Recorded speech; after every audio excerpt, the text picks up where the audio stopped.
ಜನಪದ ಜನಮನದ ಪದ ಸದಾ ನೀಡುವುದು ಮನಸ್ಸಿಗೆ ಮುದ.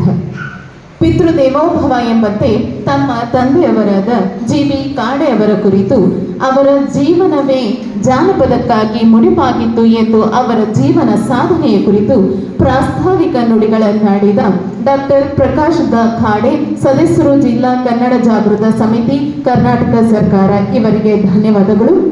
ಇದೀಗ ಹಸಿರೇ ಉಸಿರು ಎಂಬಂತೆ ಸಸಿಗೆ ನೀರುಣಿಸುವ ಮೂಲಕ ಉದ್ಘಾಟನೆಯನ್ನ ನೆರವೇರಿಸಿದ ಡಾಕ್ಟರ್ ಯಶವಂತ ಕೊಕ್ಕನವರ, ಸಾಹಿತಿಗಳು, ಪ್ರಾಧ್ಯಾಪಕರು, ಸರ್ಕಾರಿ ಪ್ರಥಮ ದರ್ಜೆ ಕಾಲೇಜು ಜಮಖಂಡಿ, ಇವರು ತಮ್ಮ ನುಡಿಗಳನ್ನು ಹಂಚಿಕೊಳ್ಳಬೇಕೆಂದು ಅವರಲ್ಲಿ ಕೇಳಿಕೊಳ್ಳುತ್ತಿದ್ದೇನೆ.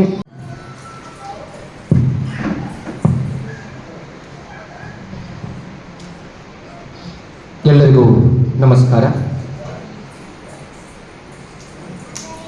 ಅಕ್ಕಿ ಒಳಗಣ್ಣವನ್ನು ಮೊದಲಾರು ಕಂಡವರು, ಅಕ್ಕರದ ಬರಹಕ್ಕೆ ಮೊದಲೀಗನಾರು. ಅಕ್ಕಿ ಒಳಗಣ್ಣವನ್ನು ಮೊದಲಾರು ಕಂಡವರು, ಅಕ್ಕರದ ಬರಹಕ್ಕೆ ಮೊದಲೀಗನಾರು. ಲೆಕ್ಕವಿರಿಸಿಲ್ಲ ಜಗತ್ತನ್ನಾದಿ ಬಂಧುಗಳ, ಲೆಕ್ಕವಿರಿಸಿಲ್ಲ ಜಗತ್ತನ್ನಾದಿ ಬಂಧುಗಳ. ದಕ್ಕುವುದೇ ಜಸ ನಿನಗೆ ಮಂಕುತಿಮ್ಮ, ದಕ್ಕುವುದೇ ಜಸ ನಿನಗೆ ಮಂಕುತಿಮ್ಮ. ಹುಲ್ಲಾಗು ಬೆಟ್ಟದಡಿ ಮನೆಗೆ ಮಲ್ಲಿಗೆಯಾಗು, ಕಲ್ಲಾಗು ಕಷ್ಟಗಳ ಮಳೆ ವಿಧಿ ಸುರಿಯೇ. ಹುಲ್ಲಾಗು ಬೆಟ್ಟದಡಿ ಮನೆಗೆ ಮಲ್ಲಿಗೆಯಾಗು, ಕಲ್ಲಾಗು ಕಷ್ಟಗಳ ಮಳೆ ವಿಧಿ ಸುರಿಯೇ. ಬೆಲ್ಲ ಸಕ್ಕರೆಯಾಗು ದೀನ ದುರ್ಬಲರಿಂಗೆ, ಎಲ್ಲರೊಳಗೊಂದಾಗು ಮಂಕುತಿಮ್ಮ, ಎಲ್ಲರೊಳಗೊಂದಾಗು ಮಂಕುತಿಮ್ಮ, ಎಲ್ಲರೊಳಗೊಂದಾಗು ಮಂಕುತಿಮ್ಮ, ಎಲ್ಲರೊಳಗೊಂದಾಗು ಮಂಕುತಿಮ್ಮ. ಡಿ.ವಿ.ಜಿ. ಅವರನ್ನು ಎನ್ನ ಹೃದಯ ಮಂದಿರದಲ್ಲಿ ಧ್ಯಾನಿಸಿಕೊಂಡು ನಮ್ಮ ಭಾಗದ ಹೆಮ್ಮೆಯ ಕವಿ ಮಹಾಕವಿ ರನ್ನನನ್ನ ಎನ್ನ ಹೃದಯ ಮಂದಿರದಲ್ಲಿ ಧ್ಯಾನಿಸಿಕೊಂಡು ವೇದಿಕೆಯ ಮೇಲೆ ಆಸೀನರಾಗಿರತಕ್ಕಂತಹ ಇವತ್ತಿನ ಖಾಡೆ ಸಾಹಿತ್ಯೋತ್ಸವ ಕಾರ್ಯಕ್ರಮದ ಅಧ್ಯಕ್ಷತೆಯನ್ನು ವಹಿಸಿರ್ತಕ್ಕಂಥ ಅಶೋಕ್ ಖಾಡೆ ಸರ್ ಅವರೇ, ಹಿರಿಯ ಸಾಹಿತಿಗಳು, ನಮ್ಮೆಲ್ಲರ ಮಾರ್ಗದರ್ಶಕರಾಗಿರ್ತಕ್ಕಂಥ ಸಿದ್ದು ದಿವಾನ್ಜಿ ಸರ್ ಅವರೇ, ಸಾಹಿತ್ಯ ಪರಿಷತ್ತು ಅಂದರೆ ಏನು, ಅದನ್ನು ಯಾವ ರೀತಿ ಮುನ್ನಡೆಸಿಕೊಂಡು ಹೋಗಬೇಕು ಅಂತಕ್ಕಂಥ ಆಶಯ ಭಾವವನ್ನು ಹೊಂದಿಕೊಂಡು ಬಾಗಲಕೋಟೆ ಜಿಲ್ಲೆಯ ಸಾಹಿತ್ಯ ಪರಿಷತ್ನ ಅಧ್ಯಕ್ಷರುಗಳಾಗಿರ್ತಕ್ಕಂಥ ಶಿವಾನಂದ ಶನಿಕೇರಿ ಸರ್ ಅವರೇ, ಹಾಗೆ ಮುಧೋಳ ತಾಲೂಕಾ ಘಟಕದ ಅಧ್ಯಕ್ಷರಾಗಿರ್ತಕ್ಕಂಥ ಆನಂದ್ ಪೂಜಾರಿ ಸರ್ ಅವರೇ, ವೇದಿಕೆಯ ಮೇಲೆ ಅಲಂಕೃತರಾಗಿರ್ತಕ್ಕಂಥ ಕೇವಲ ಕನ್ನಡ ನಾಡಷ್ಟೇ ಅಲ್ಲದೆ ಭಾರತೀಯ ಚಿತ್ರರಂಗದಲ್ಲಿ ಚಿತ್ರಕಲೆಯಲ್ಲಿ ನಮ್ಮ ಸ್ಥಾನವನ್ನು, ಕನ್ನಡದ ಗರಿಮೆಯನ್ನು ಎತ್ತರಿಸಿರ್ತಕ್ಕಂಥ ಬಸವರಾಜ್ ಗವಿಮಠ್ ಸರ್ ಅವರೇ, ಅದೇ ರೀತಿ ಇವತ್ತಿನ ಅಂತಾರಾಷ್ಟ್ರೀಯ ಮಟ್ಟದಲ್ಲಿ ಪ್ರತಿನಿಧಿಸಿರ್ತಕ್ಕಂಥ ಇವತ್ತು ಖಾಡೆ ಪ್ರಶಸ್ತಿಗೆ ಭಾಜನರಾಗಿರ್ತಕ್ಕಂಥ ಜೀವನ್ ಸಾಬ್ ವಾಲಿಕಾರ್ ಸರ್ ಅವರೇ, ಕಾರ್ಯಕ್ರಮದಲ್ಲಿ ಖಾಡೆ ಸರ್ ಅವರ ಜೀವನ ಮತ್ತು ಅವರ ಬದುಕು ಬರಹವನ್ನು ಕುರಿತು ಉಪನ್ಯಾಸ ನೀಡಲು ಆಗಮಿಸಿರ್ತಕ್ಕಂಥ ಚಂದ್ರಶೇಖರ್ ವಸ್ತ್ರ ಸರ್ ಅವರೇ, ವೇದಿಕೆ ಮುಂಭಾಗದಲ್ಲಿ ಆಸೀನರಾಗಿರ್ತಕ್ಕಂಥ ಕಿರಣ್ ಬಾಳಗೋಳು ಸರ್ ಅವರೇ, ಕುಬ್ಸಲ್ ಸರ್ ಅವರೇ, ವಸ್ತ್ರ ಸರ್ ಅವರೇ, ಸುತಾರ್ ಸರ್ ಅವರೇ, ಕೋಟೆ ಮೇಡಮ್ ರವರೇ, ಅವರೇ ಇವರೇ ಎಲ್ಲರೂ ನಮ್ಮವರೇ, ನಿಮ್ಮೆಲ್ಲರಿಗೂ ಶರಣಾರ್ಥಿಗಳನ್ನು ಸಲ್ಲಿಸಿ ಉದ್ಘಾಟನೆ ಮತ್ತು ಅಧ್ಯಕ್ಷತೆ ಎರಡು ಬಹಳ ಜವಾಬ್ದಾರಿ ಇರ್ತಕ್ಕಂಥ ಘಟ್ಟಗಳು ಒಂದು ಕಾರ್ಯಕ್ರಮದಲ್ಲಿ. ಖಾಡೆ ಸರ್ ಅವರು ಸುಮಾರು 15 ದಿನಗಳ ಹಿಂದೆ ಸರ್ ತಂದೆಯವರ ಒಂದು ಕಾರ್ಯಕ್ರಮ ಮುಧೋಳದಲ್ಲಿ ನಡೀತದ, ಅದಕ್ಕೆ ತಾವು ಉದ್ಘಾಟನಕ್ಕಾಗಿ ಬರಬೇಕು ಅಂತ ಕೇಳಿಕೊಂಡಾಗ, ಇಲ್ಲ ಸರ್ ಇನ್ನೂ ಆ ಮಟ್ಟಕ್ಕೆ ನಾವು ಬೆಳೆದಿಲ್ಲ, ಹಾಗಾಗಿ ದಯವಿಟ್ಟು ದೊಡ್ಡವರನ್ನ ಅದಕ್ಕೆ ಉದ್ಘಾಟಕರಾಗಿ ಮಾಡಿ ಅಂತ ಹೇಳಿದಾಗ, ಇಲ್ಲ ಈಗಾಗಲೇ ಎಲ್ಲರೂ ನಾವು ಉದ್ಘಾಟಕರಿಗೆ ಹಾಕೊಂಡು ಬಂದಿದ್ದೀವಿ, ಜಾನಪದದಲ್ಲಿ ತಾವು ಕೂಡ ಒಂದಿಷ್ಟು ಕೆಲಸ ಕಾರ್ಯಗಳು ಮಾಡ್ತಾ ಇದ್ದಾರೆ, ದಯವಿಟ್ಟು ಈ ಸರಿ ಬರಬೇಕು ಅಂತ ಒಪ್ಪಿಕೊಂಡಾಗ ಅವರ ಕುಟುಂಬದ ಮೇಲಿದ್ದಂಥ ಅಭಿಮಾನಕ್ಕೆ ಕಟ್ಟು ಬಿದ್ದು ನಾನು ಇವತ್ತು ಬಹಳ ಸಂತೋಷದಿಂದ ಸಸಿಗೆ ನೀರೆರೆಯುವ ಮೂಲಕ ಈ ಕಾರ್ಯಕ್ರಮವನ್ನು ಉದ್ಘಾಟನೆ ಮಾಡಿದ್ದೀನಿ. ಅದರ ಆಶಯಗಳು ನಿರಂತರವಾಗಿ ಈ ಕಾರ್ಯಕ್ರಮದಲ್ಲಿ ಅವರು ಏನು ಇಟ್ಕೊಂಡಿದ್ದಾರೋ ಅದೆಲ್ಲವೂ ಯಶಸ್ವಿಯಾಗಿ ನೆರವೇರಲಿ ಅಂತ ನಿಮ್ಮ ಚಪ್ಪಾಳೆಯ ಮೂಲಕ ನಾನು ಅವರನ್ನು ಕೇಳ್ಕೊಳ್ತೀನಿ. ಜಾನಪದಕ್ಕಾಗಿ ಬದುಕನ್ನು ಸವಿಸಿದವರು ನೋಡಿದ್ದೀವಿ, ಅಥವಾ ಜಾನಪದಕ್ಕಾಗಿ ಜೀವನವನ್ನು ಮೀಸಲಿಟ್ಟವರು ನೋಡಿದ್ದೀವಿ. ಆದರೆ ಬದುಕೇ ಜಾನಪದ ಅಂತಕ್ಕಂಥ ಹಿನ್ನೆಲೆಯಲ್ಲಿ ಬದುಕಿದವರು ಜಿ.ಬಿ. ಕಾಡೆ ಸರ್ ಅವರು. ಬದುಕೇ ಜಾನಪದ ಅಂತ ಬದುಕುವುದಾದ್ರೆ ಮನೆ ಮರಿಬೇಕು, ಮಕ್ಕಳ ಮರಿಬೇಕು, ಮಡದಿನ ಮರಿಬೇಕು. ಯಾಕಂದರೆ ಜಾನಪದ ಅಂತಕ್ಕಂಥದ್ದು ಕೇವಲ ಒಂದು ಶಾಖೆಯಲ್ಲಿ ಹುಟ್ಟತಕ್ಕಂಥದ್ದಲ್ಲ, ಅಥವಾ ಒಂದು ಆಯಾಮದಲ್ಲಿ ಬೆಳೀತಕ್ಕಂಥದ್ದಲ್ಲ. ಹೆಜ್ಜೆ ಹೆಜ್ಜೆಗೂ ಪ್ರತಿ ಕ್ಷಣಗಳಲ್ಲೂ ಪ್ರತಿ ಹಂತಗಳಲ್ಲಿ ತುಂಬಿಕೊಂಡಂಥ ಜಾನಪದವನ್ನು ಸಂಗ್ರಹ ಮಾಡೋದು, ಸಂಪಾದನೆ ಮಾಡೋದು, ಜೊತೆಗೆ ಪ್ರಕಟಣೆ ಮಾಡೋದು ಅದು ಬಹಳ ಕಷ್ಟಕರವಾಗಿರ್ತಕ್ಕಂಥ ಒಂದು ಕಾರ್ಯ. ಅವರು ಸಂಸಾರವನ್ನು ಬಿಡಲಿಲ್ಲ, ಮಕ್ಕಳನ್ನೂ ಬಿಡಲಿಲ್ಲ, ಮಡದಿಯನ್ನೂ ಬಿಡಲಿಲ್ಲ. ಅವರೆಲ್ಲರಿಗೂ ಯಾವ ರೀತಿ ನ್ಯಾಯ ಒದಗಿಸಬೇಕು ಆ ನ್ಯಾಯವನ್ನು ಒದಗಿಸ್ತಾ, ಎಲ್ಲ ಜವಾಬ್ದಾರಿಗಳನ್ನು ನೀಗಿಸ್ತಾ ಕನ್ನಡದ ಜಾನಪದವನ್ನು ಕಟ್ಟಿಕೊಟ್ರಲ್ಲ, ಅದು ಅವರ ದೊಡ್ಡಸ್ತಿಕೆ ಮತ್ತು ಅವರು ಅದು ಹಿರಿತನ ಅಂತಕ್ಕಂಥ ಮಾತನ್ನು ಬಹಳ ಹೆಮ್ಮೆಯಿಂದ ಹೇಳ್ಬೋದು. ಯಾಕೋ ಗೊತ್ತಿಲ್ಲ, ಶಿಲ್ಪಿ ಲಿಂಗಣ್ಣ, ಮಧುರ ಚಂದ್ರು, ತುಲಾ ಸಾಹೇಬ್ ಇಂಥವರ ಸಾಲಿನಲ್ಲಿ ಕಾಡೆಯವರ ಹೆಸರು ನಿಲ್ಲಬೇಕಾಗಿತ್ತು. ಆದರೆ ನಾವು ಮೊನ್ನೆ ಫೋನ್ ಮಾಡಿದಾಗ ಸರ್ಗೆ ಅಂದೆ, ಎಲ್ಲಿ ಕಾಡು ಹೂಗಳು ಅಂತಕ್ಕಂಥ ಒಂದು ಶೀರ್ಷಿಕೆ ಇದನ್ನ ಹಿಂದೇಟ್ ಹಾಕ್ತೋ ಏನೋ ಅಂತ. ಒಂದು ವೇಳೆ ಅಖಂಡ ವಿಜಯಪುರ ಜಿಲ್ಲೆಯ ಡೊಳ್ಳಿನ ಹಾಡುಗಳು, ಅಖಂಡ ವಿಜಯಪುರ ಜಿಲ್ಲೆಯ ಸೋಮಾನಿ ಪದಗಳು, ಅಖಂಡ ವಿಜಯಪುರ ಜಿಲ್ಲೆಯ ರಿವಾಯತ್ ಪದಗಳು ಅಂತ ಈ ರೀತಿಯ ಶೀರ್ಷಿಕೆಗಳಿಟ್ಟು ಒಂದು 5-6 ಪುಸ್ತಕಗಳನ್ನ ಅವರು ಪ್ರಕಟ ಮಾಡಿದರೆ ಅದು ಸೋರ್ಸಸ್, PhD ಮಾಡ್ತಕ್ಕಂಥ ಸಂಶೋಧನೆ ಮಾಡ್ತಕ್ಕಂಥ ಸೋರ್ಸಸ್ ಆಗೋದಾಗಿದೆ. ಕಾಡು ಹೂಗಳು ಅಂದಾಗ ನನಗೆ ಬಹಳ ಜನ ಕೇಳ್ಯಾರ ಅದೊಂದು ಕವನ ಸಂಕಲನ ಏನ್ರಿ ಅಂತ. ಯಾಕಂದ್ರೆ ಬಹಳ ಜನಕ್ಕೆ ಅದು ಗೊತ್ತಿಲ್ಲ. ಹಾಗಾಗಿ ಒಂದು ಸಂಕೇತಾರ್ಥದ ವಿಷಯದಲ್ಲಿ ಅವರು ಕಾಡು ಹೂಗಳಂತಕ್ಕಂಥ ಪ್ರಾತಿನಿಧಿಕ ಹೆಸರನ್ನು ಇಟ್ಟರು. ಅದರ ಬದಲಿಗೆ ಮಾಡಿದ ಒಂದು 5-6 ಪುಸ್ತಕಗಳಾಗಿ ಆ ಕಾಲದಲ್ಲಿ ಮೈಸೂರು ವಿಶ್ವವಿದ್ಯಾಲಯ ಈ ಕೃತಿಯ ಮೌಲ್ಯ ಮತ್ತು ಮಹತ್ವವನ್ನು ಗುರುತಿಸಿ ಪ್ರಕಟಣೆ ಮಾಡ್ತದೆ ಅಂದರೆ ಅದು ಉತ್ತರ ಕರ್ನಾಟಕ ಮತ್ತು ಬಾಗಲಕೋಟೆ ಜಿಲ್ಲೆಯ ಹೆಮ್ಮೆ ಅಂತಕ್ಕಂಥದ್ದನ್ನು ಬಹಳ ಹೆಮ್ಮೆಯಿಂದ ನಾವು ಹೇಳಬೇಕಾಗ್ತದೆ. ಯಾಕಂದ್ರೆ ಜಾನಪದ ಸಂಗ್ರಹ ಮಾಡ್ತಕ್ಕಂಥ ದಕ್ಷಿಣ ಕರ್ನಾಟಕಕ್ಕೆ ಬಹಳಷ್ಟು ಜಾನಪದ ನಮ್ಮಷ್ಟಿಲ್ಲ. ದಕ್ಷಿಣ ಕರ್ನಾಟಕ ಸಾಹಿತ್ಯಿಕ ಶಕ್ತಿ ನಮ್ಮಷ್ಟಿಲ್ಲ. ಆದರೂ ಕೂಡ ಅವ್ರಿಗಿದ್ದು ಸಾಹಿತ್ಯವನ್ನು ಸಮೃದ್ಧ ಮಾಡೋದ್ರಲ್ಲಿ ಇದ್ದದ್ರನ್ನ ಒಂದು ಚೌಕಟ್ಟನ್ನು ಕೊಟ್ಟು ಅದನ್ನ ಮುಂಚೂಣಿಗೆ ತೆಗೆದುಕೊಂಡು ಬರೋದ್ರಲ್ಲಿ ಬಹಳ ಏನಪ್ಪಾ ಅಂದ್ರೆ ಎತ್ತಿದ ಕೈ. ಆದ್ರೆ ನಾವೇನು ಮಾಡ್ತೀವಿ, ಎಲ್ಲೋ ಒಂದಿಷ್ಟು ನೆಗ್ಲೆಕ್ಟ್, ಎಲ್ಲೋ ಒಂದಿಷ್ಟು ಏನಪ್ಪಾ ತಾತ್ಸಾರ ಮನೋಭಾವದಿಂದ ನಾವೆಷ್ಟೋ ಸಾಹಿತ್ಯಿಕ ಅಂಶಗಳನ್ನ ಕಳ್ಕೊತಾ ಬಂದಿದ್ದೀವಿ. ಆದರೆ ಕಳಿಬಾರ್ದು, ನಮ್ಮ ಜಾನಪದ ಉಳಿಬೇಕು, ಮುಂದಿನ ಜನಾಂಗಕ್ಕೆ ಇದು ಬಹಳ ಬುದ್ಧಿ ಆಗಬೇಕು ಅನ್ನೋ ಉದ್ದೇಶದಿಂದ ಕಾಡೆ ಸರ್ ಅವರು ತಮ್ಮ ಬದುಕಿನುದ್ದಕ್ಕೂ ಕಾರ್ಯವನ್ನು ಮಾಡ್ತಾ ಬಂದರು.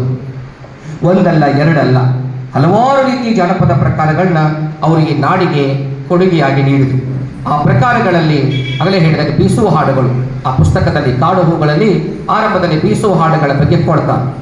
ಬೀಸು ಕಲ್ಲು ಅಂತಕ್ಕಂಥದ್ದು ಒಂದು ಕಲ್ಲು, ಆದರೆ ಕಲ್ಲಿನ ಜೊತೆ ಒಂದು ಬಾಂಧವ್ಯ ಇದೆ.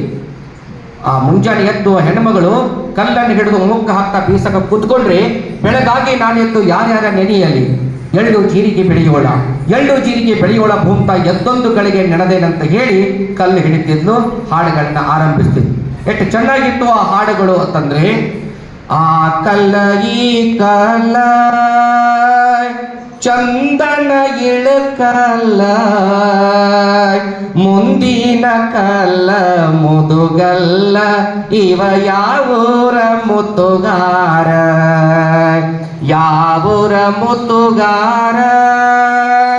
ಮುಂದಿನ ಹಳ್ಳಿ ಸುಬೇದಾರ, ನನ್ನ ತಮ್ಮ ದೊರೆಯ ಸರದಾರ, ಇವ ಯಾವೂರ ಮುತ್ತುಗಾರ, ದೀಪದ ಕುಡಿ ಸಣ್ಣ ದಟ್ಟಿಯ ದಡಿ ಸಣ್ಣ, ನಟ್ಟ ಕಡಿಯವನ ನಡ ಸಣ್ಣ, ಇವ ಯಾವೂರ ಮುತ್ತುಗಾರ, ಇವ ಯಾವೂರ ಮುತ್ತುಗಾರ. ಬೀಸುವ ಹಾಡು. ಬೆಳಗಾಗಿ ಎದ್ದಂತ ಹೆಣ್ಣುಮಗಳು ಸೃಷ್ಟಿ ಮಾಡ್ತಿದ್ದು ಅತ್ಯಂತ ಪ್ರಶಾಂತವಾದ ವಾತಾವರಣ ಹೊರಗಡೆ ಇದ್ರೆ, ಒಳಗಡೆ ಕಲ್ಲಿನ ಮುಂದೆ ಕುಳಿತು ತವರ ಮನೆಯನ್ನ ಹರಸ್ತಾ ಭಕ್ತಿಯೊಂದಿಗೆ ಭಾವಪರವಶವಾಗ್ತಕ್ಕಂಥ ಕಾಲಘಟ್ಟ ಇತ್ತು. ಆದರೆ ಇವತ್ತು ಬೀಸು ಕಲ್ಲು ಹೋಗಲಿ, ಯಾಕಂದ್ರೆ ಬೀಸು ಕಲ್ಲು ಮುಂದೆ ಕುಳಿತು ಬೀಸುವಷ್ಟು ವ್ಯವಧಾನವೂ ಇಲ್ಲ, ಸಮಯವೂ ಇಲ್ಲ. ಆದರೆ ಬೀಸು ಕಲ್ಲಿನ ಜೊತೆ ಒಂದು ಸಾಂಸ್ಕೃತಿಕ ಸಂಪರ್ಕ ಹೋಯ್ತಲ್ಲ, ಅದು ಬಹಳ ಬೇಸರ ಆಗ್ತದೆ. ಇವತ್ತು ಬೀಸು ಕಲ್ಲಿಗೆ ಹೆಂಗೆ ಹೋಯ್ತಪ್ಪ ಅಂದ್ರೆ, ಎಲ್ಲ ಅತ್ಯಾಧುನಿಕ ವಸ್ತುಗಳು ಮನೆಯಲ್ಲಿ ಸೇರಿಕೊಂಡು ನಾವು ಬಹಳ ತಮಾಷೆಯಾಗಿ ಹೇಳ್ತೀವಿ. ಇವತ್ತು ಆರೋಗ್ಯ ಕೆಡಲಿಕ್ಕೆ ಕಾರಣವೇ ಆ ಬೆಳಗಿನ ಬೀಸು ಕಲ್ಲು ಹಿಡ್ಕೊಂಡು ಸಂಜೆ ತಕ್ಕ ಬಳಸ್ತಕ್ಕಂಥ ವಸ್ತುಗಳೇ. ಬಟ್ಟೆ ಒಗಿಲಿಕ್ಕೂ ಒಂದು ಮಷೀನ್ ಬಂತು, ಪಾತ್ರೆ ತೊಳಿಲಿಕ್ಕೂ ಒಂದು ಮಷೀನ್ ಬಂತು, ಮನೆ ಒರೆಸಾಕ ಆಳ ಬಂತು. ಹಾಗಾಗಿ ಇದ್ದ ದೇಹವನ್ನು ಕೆಡಿಸಿಕೊಂಡಿವಿ. ಅದರ ಕಾರಣ ನಾವು ಜಾನಪದದಿಂದ ಬಹಳ ದೂರ ಹೋಗ್ತಾ ಇದ್ದೀವಿ. ಅದಕ್ಕೆ ಹೇಳ್ತಕ್ಕ ಎಲ್ಲ ಕಡೆ ಹೆಂಗಾಗಿತ್ತು ಇವತ್ತಿನ ಪರಿಸ್ಥಿತಿ ಅಂದರೆ, ಕಾಣದಂತೆ ಮಾಯವಾದವೋ, ಒಳ್ಳು ಕಲ್ಲು ಮೂಲೆಯನ್ನು ಸೇರಿಕೊಂಡವೋ. ಕಾಣದಂತೆ ಮಾಯವಾದವೋ, ಬೀಸು ಕಲ್ಲು ಮೂಲೆಯನ್ನು ಸೇರಿಕೊಂಡಿತೋ. ಸೇದು ಬಾವಿಗೋಯ್ತು ಪೈಪು ಮನೆಗೆ ಬಂತು, ಸೇದು ಬಾವಿಗೋಯ್ತು ಪೈಪು ಮನೆಗೆ ಬಂತು. 4 ಹೆಜ್ಜೆ ಗಟೋ ಬಂದವೋ, ಎಲ್ಲ ಕಾಣದಂತೆ ಮಾಯವಾದವೋ. ನಿಮಿಷದಲ್ಲಿ ಹಿಟ್ಟು ರುಬ್ಬಿತೋ, ನಮ್ಮ ಶಿಕ್ಷಣದಲ್ಲಿ ಚಟ್ನಿ ಮಾಡಿತೋ. ನಿಮಿಷದಲ್ಲಿ ಹಿಟ್ಟು ರುಬ್ಬಿತೋ, ನಮ್ಮ ಶಿಕ್ಷಣದಲ್ಲಿ ಚಟ್ನಿ ಮಾಡಿತೋ. ಕುಟ್ಟೋದಿಲ್ಲ, ಬೀಸೋದಿಲ್ಲ, ಬಗ್ಗೋದಿಲ್ಲ, ಬಳ್ಕೋದಿಲ್ಲ ನಮ್ಮ ಮೈಯ. ಯವ್ವ ನಮ್ಮ ಮೈಯ ಹಂಡೆ ಆಯಿತೋ. ಹಂಡೆ ಅಂತ ಮೈ ಮಾಡ್ಕೊಂಡು ನಾವು ವಾಕಿಂಗ್ ಹೆಸರಿನಾಗ ಟೈಮ್ ಪಾಸ್ ಮಾಡಕತ್ತೀವಿ. ಅವೇನು ದೇಹ ಕರಗುವಲ್ಲು. ಯಾಕಂದ್ರೆ ತಿನ್ನೋದು ನಿಲ್ಲಿಸುವಲ್ಲಿವಿ, ಟಿವಿ ಮುಂದೆ ಹೇಳುವಲ್ಲಿವಿ. ಟಿವಿ ಮೊದಲು ಡುಮ್ ಇದ್ದು ನೋಡೋರು ಕೆಳಗಿದ್ರಿ ಮೇಡಮ್. ಇವತ್ತು ಟಿವಿ ತೆಳಗಾಗ್ಯಾವ, ನೋಡೋರು ಡುಮ್ ಹಾಕುತ್ತಾರೆ. ಇವೆಲ್ಲ ಕಾಯಿಲೆಗಳು ಆಗಿನ ಕಾಲಕ್ಕೆ ಇರಲಿಲ್ಲ. ಯಾಕಿರಲಿಲ್ಲ ಅಂದರೆ ಬೆಳಗಿನಿಂದ ಒಬ್ಬ ಮನುಷ್ಯ ರಾತ್ರಿವರೆಗೂ ವಸ್ತು ಸಂಸ್ಕೃತಿ, ನಮ್ಮ ಜಾನಪದ ವಸ್ತುಗಳ ಜೊತೆಗೆ ವ್ಯವಹರಿಸ್ತಿದ್ದ. ಹಾಗಾಗಿ ಹೊಲದಲ್ಲಿ ಹೋದ್ರೆ ನೆಟ್ಟ ಕಡಿತಿದ್ದ, ಎತ್ತುಗಳನ್ನ ಹಿಡ್ಕೊಂಡು ಹಂತಿ ಹೊಡಿತಿದ್ದ. ಮನೆಗೆ ಬಂದರೆ ಹೆಣ್ಮಕ್ಳು ಬೀಸೋದು, ಕುಟ್ಟೋದು, ಇವೆಲ್ಲದರ ಜೊತೆಗೆ ಏನಪ್ಪಾ ಅಂದರೆ ದೇಹಕ್ಕೆ ಗೊತ್ತಿಲ್ಲದಂತೆ ವ್ಯಾಯಾಮ ನಡೀತಿತ್ತು. ಹಾಗಾಗಿ ಏನಪ್ಪಾ ಅಂದರೆ ಜಾನಪದ ಸಂಸ್ಕೃತಿ ಯಾಕೆ ಬೇಕು ಅಂದರೆ ಮಾನಸಿಕ ನೆಮ್ಮದಿಯ ಜೊತೆಗೆ ಸಂಸ್ಕೃತಿ ಸಂಸ್ಕಾರದ ಪ್ರಸರಣದ ಜೊತೆಗೆ ಆರೋಗ್ಯವನ್ನು ಕೂಡ ಕೊಡ್ತಕ್ಕಂಥ ಸಂಜೀವಿನ ಶಕ್ತಿ ನಮ್ಮ ಜಾನಪದ ಶಕ್ತಿ ಒಳಗೆ. ಹಾಗಾಗಿ ಜಾನಪದದ ಕೇವಲ ಸಾಹಿತ್ಯ ದೃಷ್ಟಿಯಿಂದ ನೋಡೋದಷ್ಟೇ ಅಲ್ಲ, ಜಾನಪದ ವೈದ್ಯ ಇದೆ, ಜಾನಪದ ವಾದ್ಯಗಳಿವೆ, ಜಾನಪದ ಕಲೆಗಳು ಇವೆ, ಜಾನಪದ ಹಾಡುಗಳಿವೆ, ಜಾನಪದ ಅಡುಗೆಗಳಿವೆ, ಜಾನಪದ ವೇಷಭೂಷಣಗಳಿವೆ. ನಾವು ಒಂದು ಬಂಡಿ ಚಕ್ರ ಅಂತ ತಗೊಂಡ್ರೆ, ಒಂದು ಬಂಡಿ ಗಾಲಿ ಅಂತ ತಗೊಂಡ್ರೆ ಅದಕ್ಕೆ ನಾವೇನು ಕರಿತೀವಪ್ಪ ಅಂದರೆ ಜನಪದ. ಒಂದು ಏರಿಯಾ, ಆ ಜನಪದಕ್ಕೆ ಬರ್ತಕ್ಕಂಥ ವಿವಿಧವಾದ, ವಿಶೇಷವಾದ, ವಿಭಿನ್ನವಾದ ಹಲವಾರು ಸಂಗತಿಗಳು ನಾವು ಜಾನಪದಗಳು ಅಂತ ಕರಿತೀವಿ. ಅವೆಲ್ಲ ಕೇಳಿ ಅಂತ 10 ಮಂದಿ ಕೇಳಿದಾಗ ಒಬ್ಬರು ಒಂದು ಸುಳ್ಳು ಕೊಟ್ಟರೆ ಸಾಕು, ಮುಂದೆ ಡ್ರೈವರ್ ಅಲ್ಲಿ ಹೋಗೋದು, ಅವುಗಳನ್ನ ಸಂಗ್ರಹ ಮಾಡಿಕೊಂಡು ಪುಸ್ತಕ ರೂಪಕ್ಕೆ ತಗೊಂಡು ಬರೋದು. ನಾವು ಬಸ್ನಾಗ ಅಡ್ಡಾಡ್ತೀವಿ, ಆಧಾರ್ ಕಾರ್ಡ್ ಸಿಕ್ಕೊಂಡ್ರೆ ಅಡ್ಡಾಡಕತ್ತೀವಿ. ಹೆಂಗೆ ಕೊಡ್ತಾ ಸುಮ್ಮನೆ ಕೊಂಡ್ರೋದು, ಇಲ್ಲ ಜಗಳ ತೆಗೆದು. ಆದರೆ ಮಾತಾಡಿಸ್ಬೇಕ್ರಿ ಬಸ್ನ್ಯಾಗ ಕೂತಾಗ, ನಿಮ್ಗೆಲ್ಲ ಅವಕಾಶ ಸಿಕ್ಕಾಗ ಮಾತುಗಳು ಹೆಂಗಿರ್ಬೇಕಂದ್ರೆ ನಮ್ಮ ಸಂಸ್ಕೃತಿ ಬಗ್ಗೆ, ಸಂಸ್ಕಾರದ ಬಗ್ಗೆ, ದೇಶದ ಭವಿಷ್ಯದ ಬಗ್ಗೆ, ಪ್ರಗತಿ ಬಗ್ಗೆ ನಮ್ಮ ಮಾತುಗಳಿದ್ರೆ ಒಂದು ಹೊಳುವಾದ್ರೂ ಸಿಗಕ್ಕೆ ಸಾಧ್ಯ. ಅದನ್ನ ಕೆಲಸ ಕಾಡಿಯವರು ಮಾಡಿದ್ರು. ಅವೆಲ್ಲ ಅಂಶಗಳನ್ನ ತಿಳ್ಕೊಂಬಂದು ನಾ ಹಂತಿ ಹಾಡು, ಅದ್ರ ಜೊತೆಗೆ ಚೌಡಿಕೆ ಹಾಡು, ಒಂದಲ್ಲ ಎಲ್ಲ ಹಾಡುಗಳ ಸಂಗ್ರಹ ಮಾಡ್ಯಾರ. ನನ್ನ ಸರ್ ಕೇಳಿದೆ ಮೊನ್ನೆ, ಸರ್ ವಿಜಯಪುರ ಜಿಲ್ಲೆಯ ಡೊಳ್ಳಿನ ಹಾಡುಗಳ ಒಂದು ಅಧ್ಯಯನ ಅಂತ PhD ಮಾಡ್ತಾ ಇದ್ದಾರೆ ಸ್ಟೂಡೆಂಟು. ಅದ್ರ ಬಗ್ಗೆ ಅದ್ರಾಗ ಏನು ಅದಾವಣೆ, ಡೊಳ್ಳಿನ ಹಾಡುಗಳು ಅದಾವ ಸರ್, ಹಲವಾರು ಹಾಡುಗಳ ಸಿಗ್ತಾವ. ಯಾಕಂದ್ರೆ ಆ ಪುಸ್ತಕ ಇನ್ನೂ ಮುದ್ರಣ ಆಗಬೇಕು. ಮೈಸೂರು ವಿಶ್ವವಿದ್ಯಾಲಯ ಮಾಡಿದ ಮೇಲೆ ಮುದ್ರಣ ಆಗಿಲ್ಲ. ಹಾಗಾಗಿ ದಯವಿಟ್ಟು ಏನು ಒಂದಿಷ್ಟು ಶೀರ್ಷಿಕೆ ಬದಲಾವಣೆ ಮಾಡಿಕೊಂಡು ಆ ಪುಸ್ತಕ ಬಿಡುಗಡೆ ಆಗಬೇಕು. ಡೊಳ್ಳಿನ ಹಾಡುಗಳು ಎಷ್ಟು ಸುಂದರವಾದ ಡೊಳ್ಳಿನ ಹಾಡನ್ನು ಅವರು ಅದರಲ್ಲಿ ದಾಖಲೆ ಮಾಡ್ತಾರಂದ್ರೆ, ಚಿಂತಿ ಬಗ್ಗೆ ಹೇಳ್ತಾರೆ. ಚಿಂತಿ ಎಲ್ಲರಿಗೆ ಯಾರಿಗೆ ಬಿಟ್ಟೈತಿ, ಜವಾನ್ ಹಿಡ್ಕೊಂಡು ದಿವಾನ್ ತಕ್ಕ ಚಿಂತೆಗಳು ತುಂಬಿಕೊಂಡವು. ಅವ್ರವ್ರದೇ ಆದಂಥ ಅವ್ರವ್ರ ಸ್ವರೂಪದಾಗ ಚಿಂತೆಗಳು ನಾವು. ಅದಕ್ಕೆ ಡೊಳ್ಳಿನ ಹಾಡಿನಾಗ ಅದು ಹೆಂಗೆ ಬರ್ತದೆ ನೋಡಿ. ಚಿಂತಿ ಎಂಬುದು ಎಲ್ಲೆಡೆ ತುಂಬೈತಿ, ಯಾರಿಗೆ ಬಿಟ್ಟೈತೋ ಚಿಂತೆ ತಮ್ಮ, ಯಾರಿಗೆ ಬಿಟ್ಟೈತೋ ಚಿಂತೆ. ಚಿಂತಿ ಅಂತ ನೀ ಕುಂತಕೊಂಡರ ಮುಗಿತೋ ನಿನ್ನ ಸಂತೆ. ಭರತನ ಪಟ್ಟಕ ತರಬೇಕೆಂಬುದು ಕೈಗೆ ಮನದ ಚಿಂತೆ. ಹೌದ್ರಪ್ಪ, ಹೆತ್ತ ಮಗನನ್ನ ಕಾಡಿಗೆ ಕಳಸಾಕ ದಶರಥ ರಾಜಗ ಚಿಂತೆ. ನಂಬಿದ ಜನತೆಯ ಬಿಟ್ಟು ಹೋಗಲಕ ರಾಮಗೊಂದು ಚಿಂತೆ. ಹೇ ಹೇ ರಾಮಗೊಂದು ಚಿಂತೆ. ಪತಿಯನ್ನು ಅಗಲಿ ಪರಿತಪಿಸುವ ಸತಿ ಉರ್ಮಿಳಾದ್ಯಂತ ಚಿಂತೆ. ಚಿಂತಿ ಎಂಬುದು ಎಲ್ಲೆಡೆ ತುಂಬೈತಿ, ಯಾರಿಗೆ ಬಿಟ್ಟೈತೋ ಚಿಂತೆ ತಂಗಿ, ಯಾರಿಗೆ ಬಿಟ್ಟೈತಿ ಚಿಂತೆ. ಚಿಂತಿ ಅಂತ ನೀ ಕುಂತಕೊಂಡರ ಮುಗಿತೋ ನಿನ್ನ ಸಂತೆ. ನೋಡೋದು ಜೀವನ ಮೌಲ್ಯವನ್ನ ಬಹಳ ಅತ್ಯದ್ಭುತವಾಗಿ ಯಾವ ಕಾಲಕ್ಕೂ ಮನಸ್ಸಿನಲ್ಲಿ ಉಳಿಯಬಹುದಾದ ರೀತಿಯಲ್ಲಿ ಕಟ್ಟಿಕೊಟ್ಟರೆ ನಮ್ಮ ಬದುಕನ್ನು ಮುನ್ನಡೆಸ್ಕೊಂಡು ಹೋಗಲಿಕ್ಕೆ, ಸುಂದರವಾದ ಬದುಕನ್ನು ರೂಪಿಸಿಕೊಳ್ಳಲಿಕ್ಕೆ ಅಲ್ಲಿ ಹಲವಾರು ಮೌಲ್ಯಗಳನ್ನ ತುಂಬ್ಯಾರ. ಹೆಂಗೆ ಡಬ್ಬಿ ಒಳಗೆ ಗುಂಡಿ ತುಂಬ್ತೀವಲ್ಲ, ಬೇಕಾದಾಗ ಹೊಂತೀವಲ್ಲ, ಆ ಖುಷಿ ಅನುಭವಿಸ್ತೀವಲ್ಲ, ಆ ರೀತಿ ಜಾನಪದ ಡಬ್ಬಿ ತುಂಬ್ಕೋಬೇಕಾಗ್ಯದ. ಆ ಎಲ್ಲ ಹಾಡುಗಳು ಅವತ್ತಿನಿಂದ ಇವತ್ತಿನವರೆಗೂ ಇದ್ರೂ ಕೂಡ ಇವತ್ತು ಒಂದಿಷ್ಟು ಜನ ಅವುಗಳ ಸ್ವರೂಪವನ್ನು ಚೇಂಜ್ ಮಾಡ್ಯಾರ. ಡೊಳ್ಳಿನ ಹಾಡುಗಳು ಈ ಸ್ವರೂಪವಾಗಿ ಇವತ್ತು ಉಳಿದಿಲ್ಲ. ಇವತ್ತು ಡೊಳ್ಳಿನ ಹಾಡುಗಳ ಚಾಲ ಬದಲಿಯಾಗ್ಯಾವ. ಯಾವುದೋ ಸಿನಿಮಾ ಹಾಡಿಗೋ ಯಾವುದೋ ತಮಗೆ ಬೇಕಾದ ದಾಟಿ ಒಳಗೆ ಡೊಳ್ಳಿನ ಹಾಡು ಹಾಡೋದು, ಭಜನಾ ಹಾಡು ಹಾಡೋದು. ಹಿಂದಿನ ಹಾಡುಗಳು ತನ್ಮಯತೆ ಒದಗಿಸ್ತಿತ್ತು.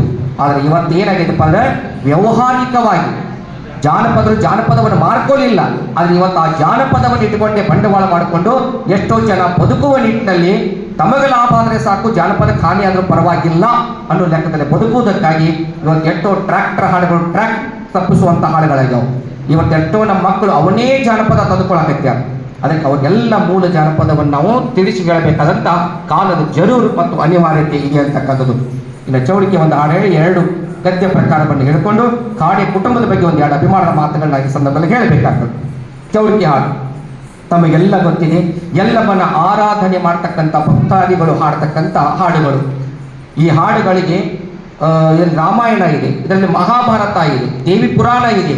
ಎಲ್ಲ ಅಂಶಗಳು ಚೌಡಿಕೆ ಪದಗಳಲ್ಲಿ ಸಿಗ್ತಾ ಹೋಗ್ತದೆ ಅಂತ ಒಂದು ಹಾಡಿನ 4 ಲೈನ್ಗಳನ್ನು ಈ ಸಂದರ್ಭ ಹಂಚ್ಕೊಳ್ಳೋದಾದ್ರೆ, ಹುಟ್ಟಿ ಬಂದೆ ಎಲ್ಲಮ್ಮಣ್ಣಾಗಿ ನಿನ್ನ ಮದುವೆಯ ಮಾಡಿ ಕೊಟ್ಟಾರವ್ವ ಜಮದಗ್ನಿಗೆ. ಹುಟ್ಟಿ ಬಂದೆ ಎಲ್ಲಮ್ಮಣ್ಣಾಗಿ ನಿನ್ನ ಮದುವೆಯ ಮಾಡಿ ಕೊಟ್ಟಾರವ್ವ ಜಮದಗ್ನಿಗೆ. ರೇಣುಕರಾಜ ನಿನ್ನ ತಂದೆ, ಭೋಗಾವತಿ ನಿನ್ನ ತಾಯಿ. ರೇಣುಕರಾಜ ನಿನ್ನ ತಂದೆ, ಭೋಗಾವತಿ ನಿನ್ನ ತಾಯಿ. ಹುಟ್ಟಿ ಬಂದೆ ಹೊಟ್ಟೆಯಲ್ಲಿ, ಹುಟ್ಟಿ ಬಂದೆ ಹೊಟ್ಟೆಯಲ್ಲಿ, ಹಾಕಿತು ಯಾರು ತೊಟ್ಟಿಲಲ್ಲಿ. ಹುಟ್ಟಿ ಬಂದೆ ಎಲ್ಲಮ್ಮನಾಗಿ ನಿನ್ನ ಮದುವೆಯ ಮಾಡಿ ಕೊಟ್ಟಾರವ್ವ ಜಮದಗ್ನಿಗೆ. ಹುಟ್ಟಿ ಬಂದೆ ಎಲ್ಲಮ್ಮನಾಗಿ ನಿನ್ನ ಮದುವೆಯ ಮಾಡಿ ಕೊಟ್ಟಾರವ್ವ ಜಮದಗ್ನಿಗೆ.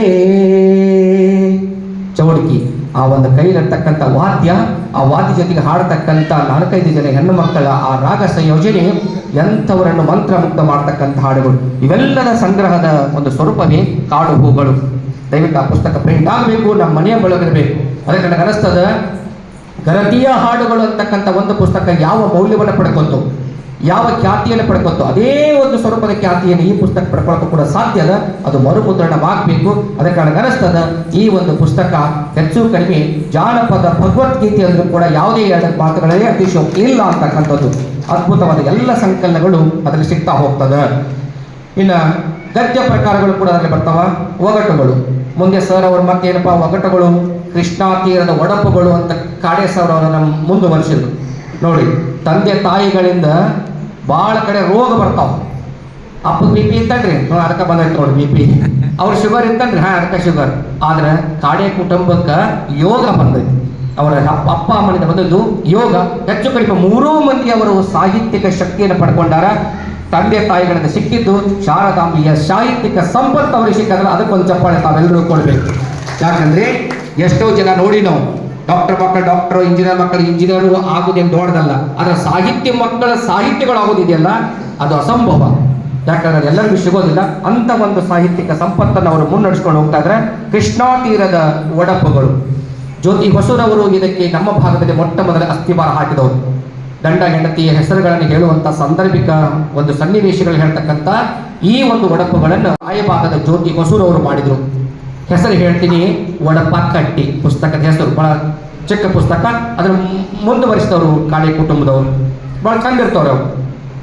ಯಾಕೆ ಈ ಒಡಪುಗಳನ್ನ ಹೇಳ್ತಿದ್ರಂದ್ರೆ, ಮದುವೆ ಅಂತಕ್ಕಂಥದ್ದು ಈಗ ಹೆಂಗೆ ಆಗ್ಬಿಟ್ಟೈತಿಪ್ಪ ಅಂದ್ರೆ, ಎಂಗೇಜ್ಮೆಂಟ್ ಮಾಡಿದ ಮೇಲೆ ಮಾತು ಸ್ಟಾರ್ಟ್ ಆಗಿಬಿಡ್ತಾವೆ. ಎಂಗೇಜ್ಮೆಂಟ್ ಆದಮೇಲೆ ಮೊಬೈಲ್ ಇಟ್ಟಿಗೊಂಡು ಅವನು ತೊಗೊಂಡ್ಬಿಡ್ತಾರೆ. ಅವು ಏನು ಮಾತಾಡಬಾರ್ದು ಎಲ್ಲ ಮಾತಾಡಿ ಮುಗಿಸಿಬಿಟ್ಟಿರ್ತಾರೆ.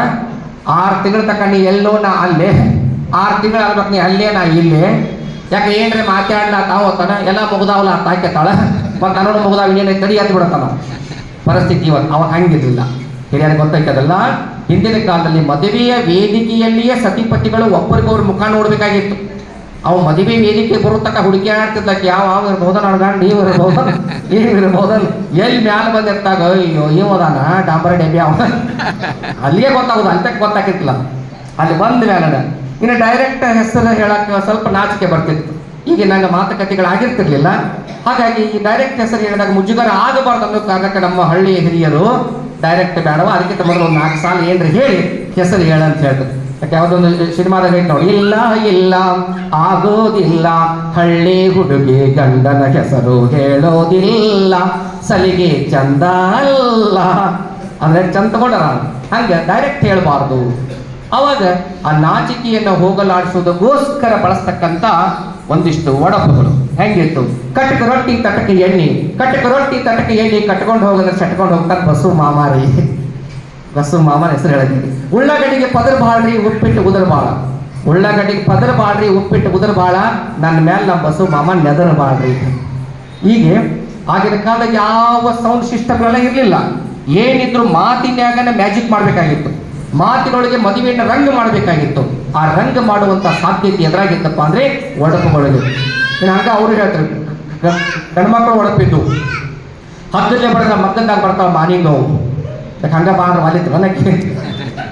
ಹಂಡೆದಾಗ ಕೂತು ಉಂಡಿತಿತ್ತಾಳ ಸಂಗೋ, ನುಚ್ಚಲಿಕ್ಕಿ ಮೇಲೆ ಕೂತು ನುಚ್ಚಿತ್ತಾಳ ನೀನು. ಅಂದರೆ ತಮಾಷೆ ಇರಲಿ, ಮದುವೆ ಖುಷಿ ಖುಷಿಯಾಗಿರಲಿ ಅಂತ ಈ ರೀತಿಯಾದಂಥ ಒಡಪುಗಳನ್ನು ಜೋಡಿಸ್ತಿದ್ರು. ಬರ್ತಾ ಬರ್ತಾ ಹೋದವು. ಅಮಾವಾಸ್ಯ ರಾತ್ರಿ ಬಿಳಿಜೋಳ ಬಿತ್ರಿ, ಅಮಾವಾಸ್ಯ ರಾತ್ರಿ ಬಿಳಿಜೋಳ ಬಿತ್ರಿ, ನನ್ನ ಹೆಂಡತಿ ಹೆಸರು ಕೇಳ ಹೆಣ ಯಂತ್ರಿ ಅಂತ ತೋಪ್ಯಾವ. ಅಲ್ಲಿಗೆ ಬಿಟ್ಟ ಹೆಸರು ಕೇಳದೆ ಬಿಟ್ಟರು ಕಾಣಿಸುತ್ತೆ. ಆಕೆಗೆ ಕೇಳೋದು ಬೆಳಗ್ಗೆ ಬತ್ತು ಉಷಾ, ನನ್ನ ಗಂಡ ಹೆಸರು ಬಶಿಯಾ. ಅಲ್ಲಿಗೆ ಸ್ಟಾಪ್ ಆಗಿ ಹೋಯಿತು. ಈಗ ಸುಮ್ಮನೆ ಏನೋ ಹೇಳ್ತಾರೆ ಜೋಡಿಸಿ, ಅವು ಯಾವ ನಮ್ಮ ಜಾನಪದ ಒಡಪುಗಳಲ್ಲ. ಇವತ್ತೆ ಸುಮ್ಮ ಜೋಡು. ಆ ಕಪಾಟ್ ಈ ಕಪಾಟ್ ಹಾಲಿನ ಕಪಾಟ್ ಮೊಸರಿನ ಕಪಾಟ್, ಆ ಕಪಾಟ್ ಈ ಕಪಾಟ್ ಹಾಲಿನ ಕಪಾಟ್ ಮೊಸರಿನ ಕಪಾಟ್, ನನ್ನ ಗಂಡನ ಹೆಸರು ಕೇಳಿದವ್ರು ತೆಲಿ ಸಪಾಟ್ ಅಂತ ತೊಂಬಕ್ಕೆ. ಹೇಳಿದ ಹುಬ್ಬಳ್ಳಿ ಆಗಿರೋದು ಡೆಂಟಲ, ಧಾರವಾಡ ಆಗಿರೋದು ಮೆಂಟಲ, ನನಗೆ ಒಂದು ಕ್ವಿಂಟಲ ಅಂದಂತ. ಇವೆಲ್ಲ ತಮಾಷೆಗಾಗಿ ಹೇಳ್ತಕ್ಕಂಥ ಹೊರತಾಗಿ ಮೂಲ ಜಾನಪದ ಒಡಪುಗಳು ಇವತ್ತು ಯಾವ ಮದುವೆ ಒಳಗೂ ನಮಗೆ ಸಿಗಂಗಿಲ್ಲ. ಅವಾಗ ಅಡ್ಡನಿಗೆ ಕೊಡ್ತಿರ್ಕಿಲ್ಲ, ನೀವು ಒಡಪಾಯಿ ಕೆಸರು ಹೊಡ್ತಕ್ಕ ಬಿಡಂಗಿಲ್ಲ ತಿಳ್ಕೊಂಡು ಅಡ್ಡನಿಗೆ ಹಿಡ್ಕೊಂಡು ಕೊಡ್ತಿದ್ರು ಅವರು. ಹೀಗಾಗಿ ಅವೆಲ್ಲವುಗಳು ನಾವು ಕಳ್ಕೊತಾ ಹೋಗ್ತಾ ಇದ್ದೀವಿ. ಮದುವೆ ಕೋಟಿ ಗಂಟೆ ಖರ್ಚು ಮಾಡ್ತಾ ಇದ್ದೀವಿ, ಮದುವೆ ಒಳಗಡೆ ಕೋಟಿ ಗಂಟೆ ಖರ್ಚು ಮಾಡ್ತೀವಿ. ಅಲ್ಲಿ ಹಾಲ್ಗಾಮ್ ಬರಂಗಿಲ್ಲ, ಬಿಗದ ಎದುರುಗೊಳ್ಳಂಗಿಲ್ಲ, ಒಡಪುಗಳಿರಂಗಿಲ್ಲ, ಮದುವೆ ಹಾಡುಗಳಿರಂಗಿಲ್ಲ, DJ ಸೌಂಡ್ ಹಚ್ಚಿ ಡಾನ್ಸ್ ಮಾಡಿ ಮದುವೆ ಮುಗಿದು ಬಿಡ್ತದೆ. ಹಾಗಾಗಿ ಮದುವೆ ಅಂತಕ್ಕಂಥದ್ದು ನಮ್ಮ ಸನಾತನ ಸಂಸ್ಕೃತಿಯ ಒಂದಿಷ್ಟು ಅಂಶಗಳಾದ ಅದ್ರಾಗ ಸೇರ್ಪಡೆ ಆಗಬೇಕು. ಈಗಷ್ಟು ಆಯ್ತು ನೋಡಿ, ಜಾನಪದ ಹೋಗಿದ್ದರೂ ಕೂಡ ಅದನ್ನ ನಾವು ಬಿಟ್ಟರು ಅದು ನಮ್ಮನ್ನು ಬಿಡಂಗಿಲ್ಲ. ಒಂದು ಕಾಲಕ್ಕೆ ಸಕ್ಕರೆ ಚಹಾ ಕುಡಿಯೋ ಅವ್ರು ದೊಡ್ಡ ಸಾಹುಕಾರು ಅಂತಿದ್ರು. ಇವತ್ತು ಹೊಳ್ಳಿ ಏನು ಕುಡಿಯಾಕಿದ್ದಾರೆ ಸಾಹುಕಾರ, ಕಾರ್ ನಿಂದಿರಿಸಿ ಬೆಲ್ಲ ಚಹಾ ಕುಡಿಯಾಕಿದ್ದಾರೆ. ಯಾಕಂದ್ರೆ ಮತ್ತೆ ಬೆಲ್ಲಕ್ಕೆ ಬಂದೀವಿ. ಒಂದು ಕಾಲಕ್ಕೆ ಅಕ್ಕಿ ಉಣ್ಣೋರು ದೊಡ್ಡ ಕೋಟ್ಯಾಧೀಶ್ವರ ಅವಾಗ. ನಾವು ಅಮಾಶಿವನ್ನು ಅನ್ನ ಮಾಡಿರೋ 4 ಮಂದಿಗೆ ಹೇಳ್ತಿದ್ವಿ, ನಮ್ಮ ಮನ್ಯಾಗ ಇವತ್ತು ಅನ್ನ ಮಾಡ್ಯಾರತ್ತ. ಈಗ ಅನ್ನ ನೋಡಿ ಎಲ್ಲಿ ಬಂತು, ಅನ್ನ ಭಾಗ್ಯ ಬಂದ ಮೇಲಕ್ಕೆ ಅದು ಕಿಮ್ಮತ್ತು ತಿಂದಾಗ ಯಾರು ಬೇಕಾದ್ರೆ ಮನ್ಯಾಗ ಅಕ್ಕಿ ಅಕ್ಕಿ ಅಕ್ಕಿ ಅಕ್ಕಿ ತಿಂದು ಹಕ್ಕಿ ಹಂಗೆ ಹಾರ್ಕೊತ ಹೊಂಟಾರೆ. ಕಾರಣ ಆರೋಗ್ಯ ದೃಷ್ಟಿಯಿಂದ, ಸೌಂದರ್ಯದ ದೃಷ್ಟಿಯಿಂದ, ವೈಚಾರಿಕದ ದೃಷ್ಟಿಯಿಂದ ಜಾನಪದ ಬಹಳ ದೊಡ್ಡ ಕೆಲಸವನ್ನು ಮಾಡ್ತಕ್ಕಂಥದ್ದು. ಇನ್ನು ಲಾಸ್ಟ್ ಗಾದೆಗಳು ಒಂದು ಹೇಳಿ ನನ್ನ ಮಾತನ್ನು ಮುಗಿಸ್ತೀನಿ. ಯಾಕಂದ್ರೆ ನನಗೆ 25 ನಿಮಿಷ ಸಮಯ ಸರ್ಕಡ್ತೀವಿ. ಅರ್ಧ ಗಂಟೆ ಹೇಳ್ಯಾರ, ಬಟ್ ಅರ್ಧ ಗಂಟೆ ಬೇಡ ಸರ್, 25 ನಿಮಿಷ ಮಾತಾಡ್ತಾ ಇದ್ದೀನಿ. ಜಾನಪದ ಗಾದೆಗಳಲ್ಲ, ಭಾಳ ಮಂದಿ ಜನ ಅದನ್ನು ತಪ್ಪಾಗಿ ಅರ್ಥೈಸ್ತಾರೆ. ತಾಯಿಗಿಂತ ಬಂದು ಇಲ್ಲ, ಉಪ್ಪಿಗಿಂತ ರುಚಿ ಇಲ್ಲ, ಇದು ಜಾನಪದ ಗಾದೆ ಅಲ್ಲ, ಇದು ಶಿಷ್ಟ ಗಾದೆ. ಜಾನಪದ ಗಾದೆ ಹೆಂಗಿರ್ತಾವಪ್ಪ ಅಂದರೆ, ಕಷ್ಟಕ್ಕೆ ಕರಿಬೇಡ, ಊಟಕ್ಕೆ ಮರಿಬೇಡ, ಅಂಗಾಲಿಗೆ ಹೇಸಿಗಿಲ್ಲ, ಕಳ್ಳಿಗೆ ನಾಚಿಕಿಲ್ಲ.